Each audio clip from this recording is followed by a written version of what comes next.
இப்ப நம்ம உழைப்பிலிருந்து வெளியேறிட்டோமா? இப்ப வேளாண்மைக்கு ஆள் இல்ல, நம்ம சோம்பி உட்கார்ந்துட்டோம். இப்போ இந்த உழைப்பின் தேவை அப்படி இருக்கும்போது, இதுக்கு ஆள் தேவைப்படும் போது வெற்றிடத்தை காற்று நிரப்பும் என்கிறான் மாசேத்தும்.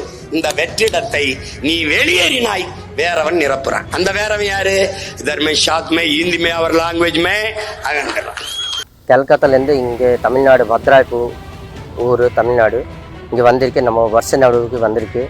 இங்கே வந்து ஆள் இல்லைன்னுக்காக நமக்கு கூப்பிட்டு நான் வந்து ஒரு 200 பேர் கூப்பிட்டு வந்து இங்கே வருஷ நடுவு நட்டுட்டு இருக்காங்க. நம்ம இங்கே தங்கி வேலை பார்க்குறேன். அது போக நான் வந்து நடுவு வந்து பாருங்கள் நட்டுக்கு இருக்கும், கொழுப்பாதுங்க. இதில் நல்லா மேனி கிடைக்கும். வருஷ நடுவுக்கு வந்து மருந்து அடிக்கிறது தேவையில்லை, கொஞ்சம் செலவு கம்மியாகும், நல்ல சம்பளம் நம்மளுக்கு கிடைக்குது. நம்மளுக்கு வந்து இங்கே தமிழ்நாட்டில் வந்து ஆள் இல்லைன்னுக்காக நான் வந்து நட்டி கொடுக்குறேன்.